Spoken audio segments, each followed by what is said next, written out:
Agrónomos y enólogos de todo el mundo coinciden en una frase: el vino nace en el viñedo. No se puede obtener un buen vino si la uva no está bien madura. Con esta frase, damos comienzo a otra emisión de ABC Vinos. En el programa de hoy veremos qué transformaciones sufren las uvas al madurar y también cómo hacen los profesionales para decidir cuándo cosecharlas, los exámenes que practican y cómo recolectan estas frutas cuyo jugo finalmente habrá de convertirse en vino. No se puede obtener un vino de alta calidad aceptable a partir de uvas que no maduraron adecuadamente. De esto se deduce la importancia del trabajo en equipo del viticultor y el enólogo. El viticultor o ingeniero agrónomo especializado en vides es quien se ocupa del trabajo en el viñedo y el tipo de trabajo que habrá de realizar depende del vino que se quiere elaborar, porque los vinos se diseñan desde el viñedo. Por esto, el enólogo especialista en la fabricación de vinos debe estar en contacto directo con el viticultor y el trabajo en el campo. Un enólogo que comienza su trabajo recién cuando recibe las uvas tendrá dificultad para elaborar el vino que desea, a diferencia de aquel que se involucra con el trabajo en el campo. A continuación conoceremos los factores que determinan la madurez de la uva.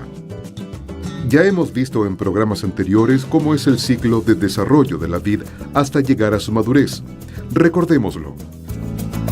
La vid da uvas una vez al año, aproximadamente hacia septiembre en el hemisferio sur y marzo en el hemisferio norte, comienzan el brote de las hojas. Varias semanas se produce la floración. Crecen racimos de pequeñas flores cubiertas por cúpulas de pétalos fusionados llamadas calíptras, que parecen versiones en miniatura de las uvas que luego ocuparán su lugar. Las calíptras caen exponiendo los órganos reproductores de la vid para dar lugar a la polinización. Luego de la floración, que dura entre 10 y 14 días, los frutos, esto es, las uvas, comienzan a desarrollarse.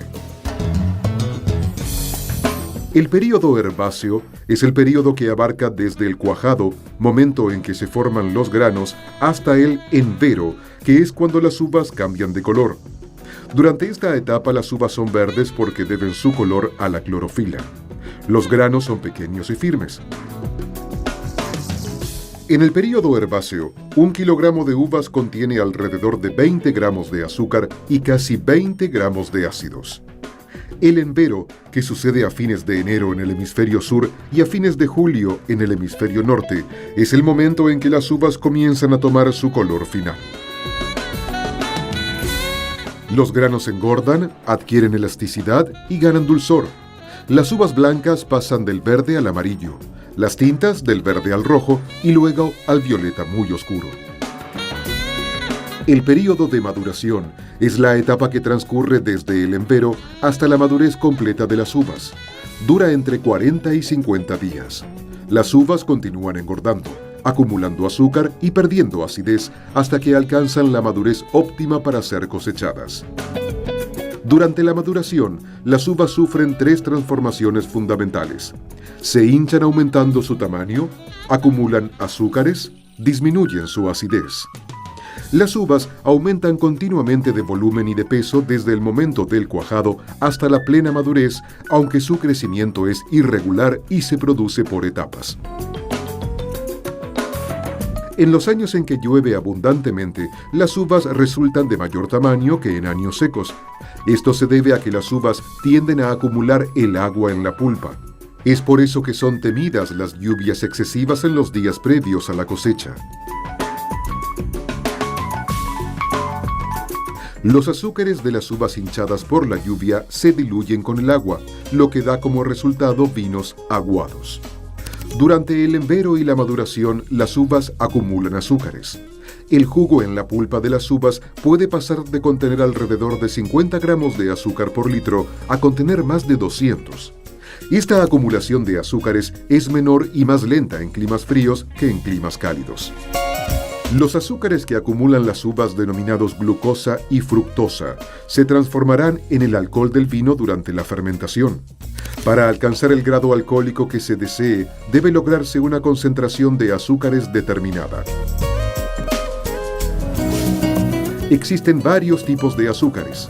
En la vida cotidiana, el azúcar que utilizamos para endulzar nuestras comidas es la sacarosa. La sacarosa es un tipo de azúcar formado por la combinación de otros dos azúcares, la glucosa y la fructosa. La glucosa es el azúcar que se forma en las plantas durante la fotosíntesis. La fructosa se encuentra en las frutas naturales y en la miel de abejas. Es el azúcar natural de mayor poder endulzante. A medida que se acerca el embero, la fruta comienza a obtener azúcares principalmente de las hojas y los troncos de la planta. Durante el embero y la maduración, a la vez que las uvas acumulan azúcares, disminuyen su acidez. El jugo en la pulpa de las uvas puede llegar a perder el 80% de su acidez. Esta pérdida de acidez es menor y más lenta en climas fríos que en climas cálidos. La acidez aporta a los vinos una sensación refrescante. En exceso puede resultar molesta, pero por otro lado, un vino falto de acidez resultará chato y carente de frescura. Por esto, se debe alcanzar un grado de acidez justo que aporte frescura al vino sin resultar chocante. Las uvas contienen 3 tipos de ácidos: el tartárico, el málico y el cítrico. El ácido tartárico es el principal ácido presente en el mosto o jugo de uvas. Consecuentemente, su influencia en la acidez de los vinos es muy importante. El ácido málico se encuentra en las manzanas verdes, a la que da su acidez punzante. El mismo efecto tiene en los vinos, aportándoles una sensación de acidez muy marcada que en exceso puede ser desagradable. El ácido cítrico es el ácido predominante en frutas del tipo de los limones y las mandarinas. Su contenido en las uvas es muy inferior al de los otros ácidos y su influencia en la sensación de acidez es consecuentemente marginal. Durante el período herbáceo, entre la formación de la fruta y el embero, el contenido de ácidos tartárico y málico aumenta lenta y gradualmente. A partir del embero y durante la maduración, el contenido de ácido tartárico tiende a estabilizarse, mientras que el de ácido málico tiende a caer. Como resultado, la acidez de las uvas disminuye. En climas fríos, la disminución del contenido de ácido málico es mucho menor que la que sucede en climas cálidos. Esto explica, en parte, la acidez más punzante de los vinos de clima frío. Podemos decir que a partir del embero y durante la maduración, la concentración de azúcares en las uvas aumenta, mientras la concentración de ácidos disminuye. Alcanzar el punto adecuado de madurez implica entonces encontrar simultáneamente las concentraciones óptimas de azúcares y ácidos necesarias para el vino que se quiere elaborar. Este es un juego complicado de equilibrios que el viticultor y el enólogo deben manejar con solvencia. Hay otras transformaciones, algunas muy complejas, que también suceden durante la maduración. A continuación, explicaremos de qué se trata la madurez fenólica. Cuando se alcanza un estado ideal en la concentración y la evolución de sustancias conocidas como polifenoles, que son los que le dan al vino su color, su aroma y su sabor, y los taninos, responsables de las principales sensaciones táctiles que provoca el vino en la boca. A grandes rasgos, la madurez fenólica tiende a coincidir con el momento en que se alcanzan los niveles de acidez y azúcar óptimos. Pero en ocasiones, la madurez fenólica puede adelantarse o retrasarse. En este último caso, aunque se cosechen las uvas con los niveles de acidez y azúcar adecuados, los vinos pueden resultar con aromas, sabores y sensaciones táctiles poco agradables. Ya que hablamos de análisis sensoriales, veamos cómo se efectúa una correcta cata de vino. La cata es la evaluación del vino por medio de los sentidos. Esta evaluación debe seguir determinadas pautas. El origen habitual es el siguiente. Primero, examen visual. Se aprecian el color del vino, su intensidad y su limpidez. Segundo, examen olfativo. Se evalúan los aromas que se desprenden del vino. Tercero, examen gustativo. Finalmente se degusta el vino a fin de percibir su sabor y las sensaciones táctiles que produce en la boca. A continuación, veremos por qué el sol es tan importante para el óptimo desarrollo de las uvas. El sol es uno de los principales factores para lograr la madurez de las uvas. Sus rayos aportan la energía necesaria para combinar el agua de la lluvia y el dióxido de carbono del aire, transformándolos en los azúcares que se acumularán dentro de las uvas durante el proceso de maduración. Para que la fotosíntesis se lleve a cabo en forma compleja y satisfactoria, las hojas de la vid y las uvas deben quedar expuestas al sol durante un periodo mínimo de tiempo. De hecho, las uvas que están expuestas al sol en forma directa suelen presentar mejores cualidades asociadas con los vinos de alta calidad en comparación con las uvas que permanecen a la sombra. Estas cualidades son alta concentración de azúcares, alta concentración de ácido tartárico y alta concentración de polifenoles colorantes y aromáticos. Al mismo tiempo, suelen presentar concentraciones más bajas de ácido málico. Esta es una de las razones por las que en las regiones vitivinícolas más frías del norte de Europa, como Alsacia en Francia y el Valle de Mosela en Alemania, los mejores viñedos están ubicados en laderas que miran hacia el sur, es decir, de cara al sol. Así, disponen de mayor insolación que los viñedos sobre las planicies o sobre laderas con otra orientación. Esto les permite lograr un mayor grado de madurez, alcanzando mayor concentración de azúcares, menor concentración de ácido málico y una madurez fenólica más completa. Sin embargo, hay excepciones dependiendo de la variedad de uva y el clima de la región. En regiones de menor latitud, donde el sol alumbra más intensamente, la orientación no es tan importante. En cambio, el exceso de sol combinado con calores extremos y falta de agua sí puede presentar un problema, ya que el proceso de fotosíntesis puede llegar a detenerse. Para evitar esto, es muy importante la correcta dosificación del riego, en las regiones donde es permitido, y el manejo adecuado del follaje por parte del viticultor. La forma de conducción del viñedo y la disposición de las hojas permiten exponer o proteger del sol los racimos de uvas en función de las necesidades propias de la variedad plantada y del clima de la región. Hasta aquí, hemos visto cómo la uva llega a su maduración. Antes de continuar viendo cómo se determina la cosecha, conozcamos la variedad de uva Cabernet Sauvignon.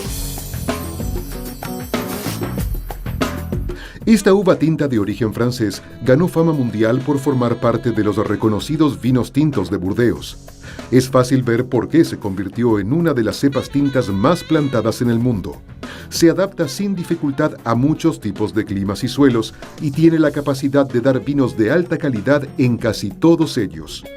El racimo está formado por granos azulados y pequeños dispuestos de manera suelta, es decir, no demasiado cerca unos de otros. Los granos pequeños tienen una alta proporción de ollejo respecto de la pulpa. La piel de los ollejos es gruesa, lo que hace que esta variedad sea resistente a la podredumbre. Demora más en madurar que la mayoría de las uvas. Puede dar vinos concentrados de aromas y sabores muy intensos, a casis, grosellas, cerezas o a veces a pimientos según las zonas y el sistema de cultivo utilizado. Su popularidad es tal que ha pasado a ser considerado como el paradigma del vino tinto con fuerza y presencia. Veamos ahora cómo se determina ese momento tan esperado que es la cosecha. Uno de los puntos culminantes en la elaboración de los vinos es la determinación del momento de la vendimia. El enólogo y el viticultor deben decidir juntos el mejor momento para cosechar las uvas. La decisión tiene en cuenta muchos factores: el análisis químico del jugo de las uvas, la degustación y el análisis sensorial de las uvas, el pronóstico del tiempo, el tipo de vino que se quiere elaborar, la disponibilidad de mano de obra y la organización de las operaciones en la bodega. Primeramente se hace una inspección visual de los racimos. Todas las uvas, o al menos la gran mayoría, deben haber alcanzado su color definitivo para que se considere que ha llegado el momento de cosecharlas. Para cada variedad de uva se recolectan muestras de distintas partes del viñedo que tienen diferentes microclima y tipo de suelo. Además, se toman muestras de racimos más y menos expuestos al sol, ya que no maduran de igual manera. El momento de la cosecha de cada variedad de uva y cada sector del viñedo se decide por separado. El juego de las uvas es sometido a análisis químicos para medir el contenido de azúcares y la acidez. Es en esta instancia que los viticultores sacan a relucir sus refractómetros. prácticos aparatos portátiles que permiten medir ágilmente y en el mismo campo la concentración de azúcar de las uvas. También mide la concentración de azúcares y la acidez en los laboratorios. Es importante alcanzar una determinada concentración de ácidos y azúcares, pero más importante aún es alcanzar un equilibrio adecuado entre ambos. Para esto, se calcula la relación entre ácidos y azúcares y la evolución de esta variable es seguida de cerca para decidir el momento de la cosecha. Las uvas son degustadas para su análisis sensorial. Los aromas y sabores de cada variedad ayudan a determinar su madurez. Los viticultores y enólogos entrenados y experimentados pueden estimar el grado de maduración en función de cuán dulces o ácidas sepan las uvas. Hay maneras prácticas de estimar la madurez fenólica, aunque su confiabilidad es motivo de discusión entre enólogos y viticultores. Una consiste en degustar las semillas que deben sentirse secas, leñosas y quebradizas cuando se muerden. Otra consiste en degustar la piel u ollejo de las uvas donde se encuentran los polifenoles. Los cambios en el clima pueden implicar modificaciones a las fechas planificadas de cosecha. Un pronóstico de lluvias, por ejemplo, puede hacer que algunos viticultores decidan adelantar la cosecha a fin de evitar que las uvas se hinchen de agua y el vino se diluya. Otros, en cambio, pueden decidir esperar, con la esperanza de que no llueva y las uvas puedan acumular esos pocos gramos de azúcar que les faltan para alcanzar el punto óptimo de madurez. En efecto, el viticultor y el enólogo suelen pasar días y noches de incertidumbre cuando se aproxima la cosecha. El tipo de vino que se quiere obtener definirá también en gran medida el momento de la cosecha. Si se buscan vinos frescos y ligeros, se tiende a cosechar antes las uvas para que conserven mayor acidez. Si se buscan vinos potentes y concentrados, se tiende a cosechar más tarde para que las uvas alcancen una alta concentración de azúcar y una madurez fenólica completa. Observemos el caso de las uvas que se cosechan en forma tardía y qué clase de vino dan. Las uvas utilizadas para vinos dulces naturales serán siempre las últimas en cosecharse. Por eso, se suele llamar a estos vinos de cosecha tardía, o su denominación en inglés, late harvest. Un mayor periodo de maduración les permite a estas uvas alcanzar una muy alta concentración de azúcar. Este estado se conoce como sobremaduración. Así, durante la fermentación del jugo de las uvas sobremaduras, se llegará cómodamente al grado alcohólico deseado y sobrará azúcar sin fermentar. Este azúcar sobrante, denominada residual, dará al vino su dulzor natural. El desafío en la difícil elaboración de estos vinos dulces está en lograr mantener en las uvas una acidez elevada. La acidez aporta a los vinos frescura y equilibra su dulzor, evitando así que resulten empalagosos. Algunos de estos vinos dulces elaborados con uvas sobremaduras tienen fama mundial y pueden alcanzar altísimos precios. Cuando llega el momento de la cosecha o vendimia, se trabaja ardua y rápidamente. Las uvas pueden ser cosechadas a mano o de manera mecánica. La cosecha manual con personal entrenado permite seleccionar los racimos de mejor calidad y descartar los que no están en óptimo estado. Además, asegura una manipulación cuidadosa de la fruta. Suele ser la única alternativa viable en viñedos ubicados sobre laderas escarpadas donde las cosechadoras mecánicas no pueden operar. Las cosechadoras mecánicas funcionan haciendo vibrar las plantas de modo lo suficientemente violentos como para desprender de ellas las uvas o racimos. Estas máquinas requieren que los espacios entre las hileras de vides sean lo suficientemente amplios para permitirles circular. La manipulación de lo cosechado en recipientes pequeños es cara, pero garantiza el buen estado de las uvas. Se suelen usar, por ejemplo, cajas plásticas de 20 kilos de capacidad y poca profundidad. Los recipientes más grandes abaratan la manipulación y el transporte, pero en ellos las uvas pueden aplastarse y romperse, favoreciendo que en el jugo derramado se desarrollen microorganismos o se produzcan fermentaciones no controladas. El transporte hacia la bodega debe llevarse a cabo lo más rápidamente posible, tratando de conservar las uvas frescas en todo momento. Por eso, no es una práctica fuera de lo común cosechar a la madrugada e incluso de noche, a fin de evitar los intensos calores del día que pueden comprometer la sanidad de las uvas. Recordemos qué hemos aprendido en el programa de hoy. Hemos visto las transformaciones que sufren las uvas al madurar, cómo acumulan azúcares y pierden acidez. También hemos hablado de la madurez fenólica y de la importancia de tenerla en cuenta. Incursionamos en los difíciles momentos previos a la cosecha y en cómo hacen los profesionales por medio de análisis químicos y de la degustación de las uvas para decidir cuándo cosechar. Finalmente, hemos visto las alternativas del momento cumbre de la vendimia, cómo se recolectan las uvas cuyo jugo se transformará en vino y las diferencias entre las modalidades manual y mecánica de cosecha. Antes de despedirnos, les mostramos la información que nos brindan las etiquetas de vino. ¿Qué nos dice una etiqueta? La etiqueta de un vino tiene dos funciones principales: brindar información sobre el vino, llamar la atención del consumidor. En primer lugar, la etiqueta nos dice el nombre del vino y quién lo produjo. Su diseño, por otra parte, intentará llamar nuestra atención. De cualquier modo, no es aconsejable tomar decisiones de compra basadas en el diseño de las etiquetas. Algunos de los mejores vinos del mundo se esconden detrás de etiquetas de diseño anticuado y poco llamativo, y muchas veces las etiquetas atractivas pueden esconder productos de escasa calidad. La añada o cosecha indica el año en que las uvas con que se hizo el vino fueron recolectadas. Habitualmente la ley permite a un productor indicar una añada en la etiqueta cuando el porcentaje mayoritario del vino fue hecho con uvas recolectadas en ese año. El resto del vino puede provenir de uvas de otros años. Los orígenes tan amplios como una región o un país suelen figurar cuando las uvas con las cuales se elaboró el vino crecieron en lugares diferentes dentro de esa región o país. Al igual que sucede con las añadas, la ley habitualmente permite a un productor indicar un origen en la etiqueta cuando el porcentaje mayoritario del vino fue hecho con uvas provenientes de ese lugar. El resto del vino puede provenir de uvas de otros lugares.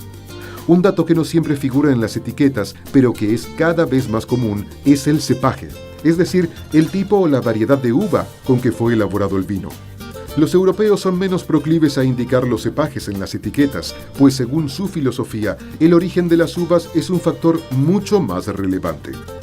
Un vino puede estar hecho con uvas de un solo tipo o de varios tipos. En este último caso, pueden figurar los distintos tipos de uvas que conforman el vino junto al porcentaje de cada uno en la mezcla.